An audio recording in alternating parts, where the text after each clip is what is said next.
want to talk about the wide receiver position because this is where who is playing ahead of who is getting the reps. Like, we're actually going to learn a lot about where things stand going into the summer and maybe how the coaching staff views some of these players. Starts with last year's rookies, Jalen Polk, Javon Baker. Usually a couple guys like that, especially Polk, the second round pick. With that draft standing a year removed, we're not talking about them being on the bubble. We're not talking about their roster status, even though they had a rough year last year. Both of them, usually those guys are at least going to get a second year. New coaching staff that's taken a hatchet to the roster might feel differently. Is Polk in the regular mix? Is he out there with, Pop Douglas and Mac Hollins and Kendrick Bourne and Diggs if he's healthy? Or is he kind of with that second unit? Is he catching passes from Drake May? Is he catching passes from Josh Dobbs? Is he catching passes from Ben Woldridge? Right? Like, where are the third-string quarterback? We'll get to him. Where do Polk and We're going to get to him. We're going to get to him. Oh, my God. Where do Polk and Baker fit in that puzzle? I think that's a really important question here. Kendrick Bourne, kind of the same thing. He's a veteran, so he might get a little more deference here, but where does he fit into the picture and how is he moving, a year removed from that ACL? So I think a lot of the questions about this crowded wide receiver room, like, we don't even know where to start at times with this conversation. We're not going to get everything answered this spring, but we'll get a much better base idea of, okay, here's where everybody stands heading into camp.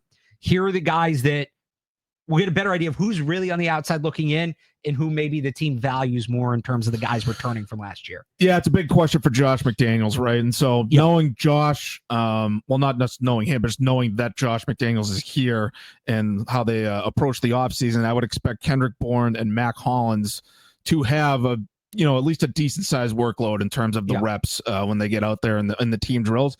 Doesn't mean that those guys are going to be starting, playing every snap, anything like that, but I expect those guys to be out there. And so, it does get back to the second year players, Polk and Baker. How does Pop Douglas fit into the equation? Is he definitely the guy in the slot? I feel like he should be, but I feel like none of these guys are, total locks to, be in a prominent role. I'm not saying make the team or anything like that just yet. But part of it is there's so much versatility. So it can be the same guys in different alignments. Exactly. Yeah. But like McDaniels, typically runs the standard 3 receiver set. And so I do wonder who's going to be the X, Y, and Z, that whole thing. But I do expect Mac Hollins as a free agent addition who has familiarity with Josh McDaniels from the Raiders to be out there. And I expect Bourne, from going back to 2021 with Josh McDaniels, I expect them to have sort of like, call it a head start on the other guys in the depth chart in terms of, knowing where to line up and things like that. I know Bourne has historically had trouble like with lining up right and things like that. But I expect them to have sort of a leg up in that department. And that's why you might see them early on getting those reps.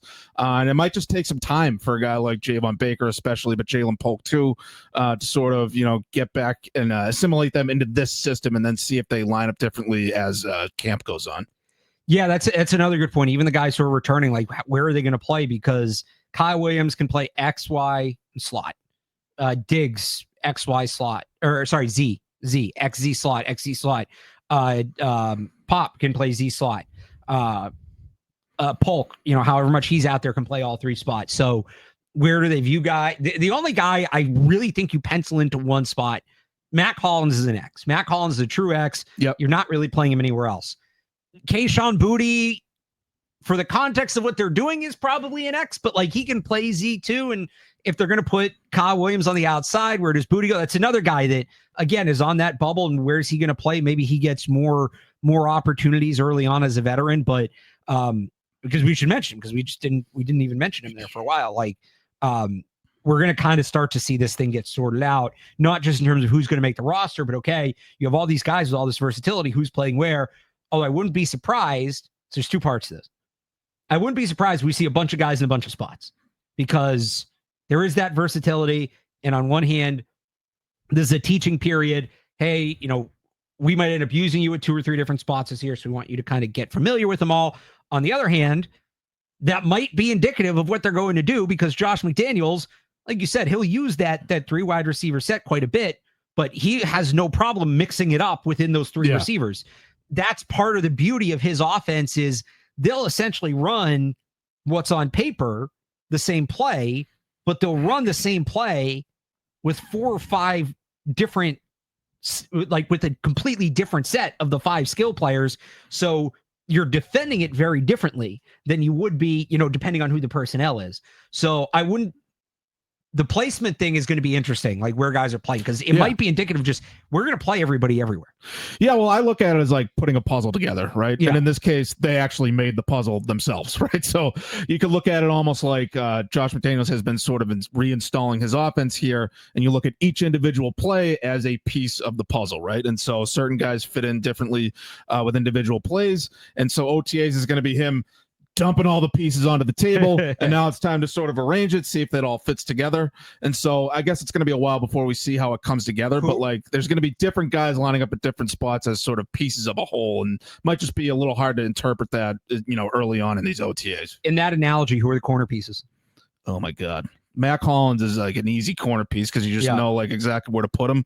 I'd say like a guy like Kendrick Bourne would almost go right in the center because you don't know where the hell he's going to line up. Diggs is a guy where you can almost put him anywhere, right? Yeah. So he's like the versatile piece that they almost cut themselves like after the puzzle's finished. Like, okay, this one's going to go where we need it, right? He's the missing piece. I like that. Missing piece. There you go. I like that.